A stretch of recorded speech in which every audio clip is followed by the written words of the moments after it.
Hi everyone. Returning to exercise in postpartum can be really challenging, especially if you're not sure what to do, if you're ready, and you see all of this messaging on social media and you hear different messages from your providers. Well, I'm here today to help you figure it out a little bit on your own through some investigative work, as well as give you some tips as to when you should probably get in to see a pelvic PT. If you don't know who I am Dr. Ryan Bailey. I am a pelvic floor physical therapist, and I am a specialist in pregnancy and postpartum exercise. So let's get into those ways that you can start to investigate to see if you are really truly ready for exercise in postpartum. I want to actually go over kind of the 3 stages that I use to understand exercise in postpartum. The 3 phases are recovery, restoring, and rebuilding. And so if we reframe the style of exercise that we use, we can actually start to exercise as soon as day 1 after giving birth, depending on how you're feeling, because exercise in a recovery phase can be really low key on the body. It can actually help with the healing process, but it isn't the typical exercise that you expect or think about. And then we gradually change and shift as our body is healing and progressing. But when we start to think about, okay, I've hit my 6 weeks and I want to start to get into more of a fitness routine, is my pelvic floor ready for that? And typically it's not for a full-blown fitness routine. However, you may be ready to return to exercises that are meant to start to rebuild more. We just have to investigate to see how things are going. So here are 5 ways that you can do that. The first is knowing if you can 360-degree breathe. The second is, what's your pressure management? The third is, do you dome? The 5th are, what's your glute control? And the last one is, what's your core control when you hip hinge? So let's take a look at all of these.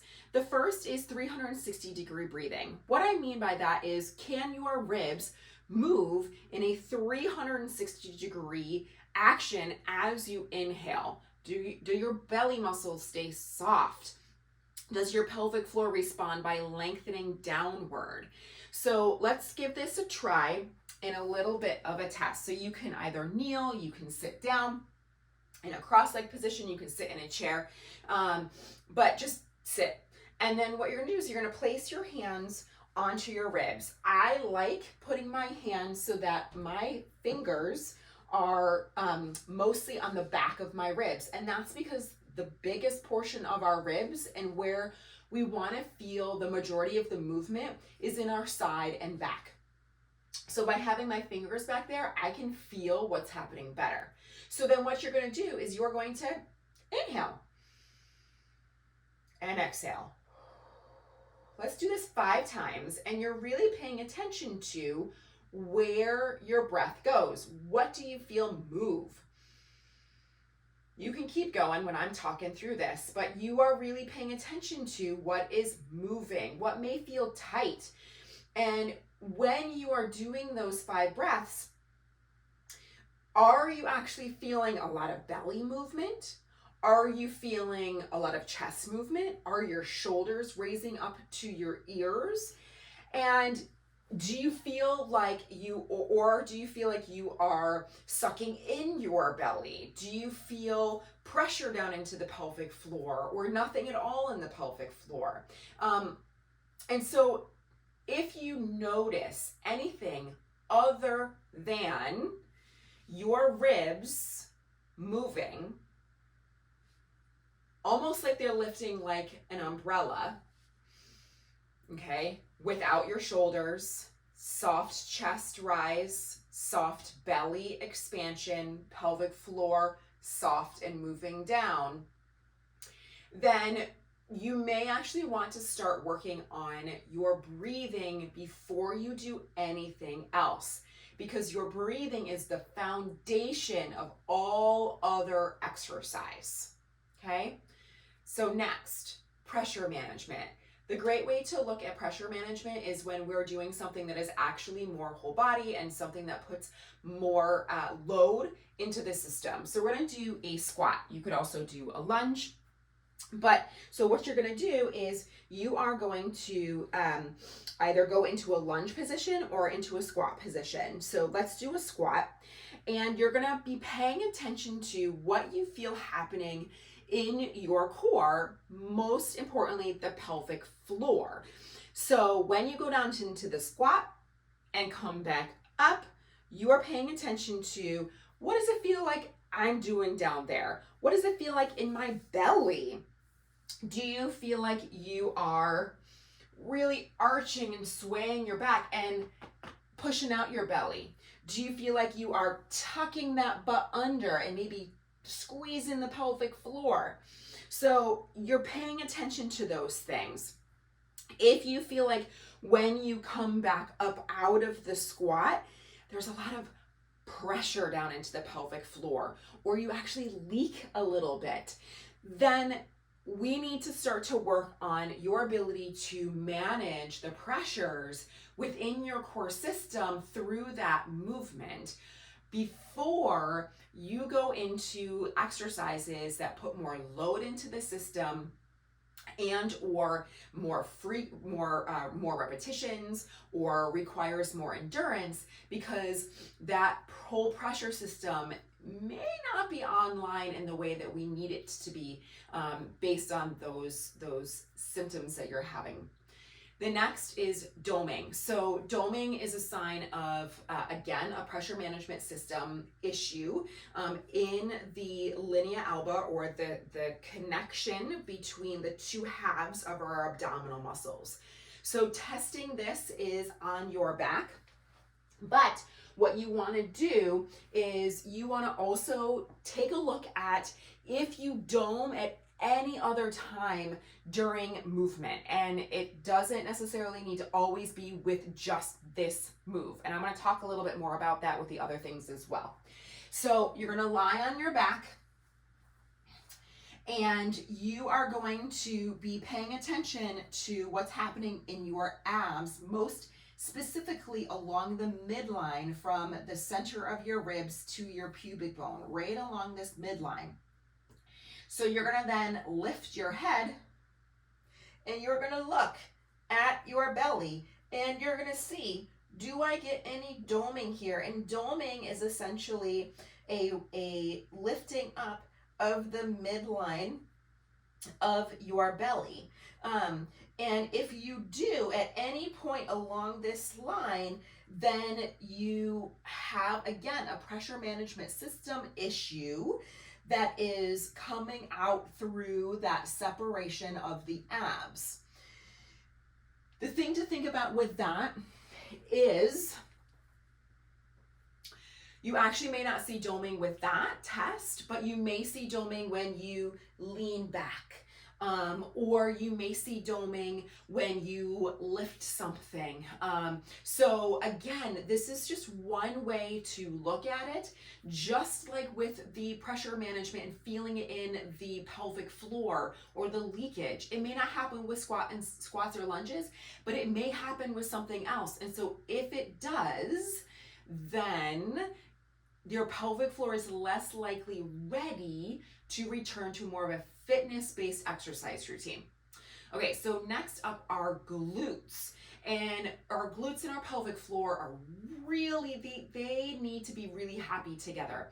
And so if we have a weak glute or we have a really tight glute, then the pelvic floor is likely being impacted by that. So let's test out our glutes. So what you're gonna do is you're gonna lay on your belly, and you are going to lift one leg at a time off of the floor. You are going to lift just the leg, and you are going to pay attention to what this feels like. Do you arch your back to get this to happen? Do you feel a lot of pressure into the front of the hip when you raise your leg up?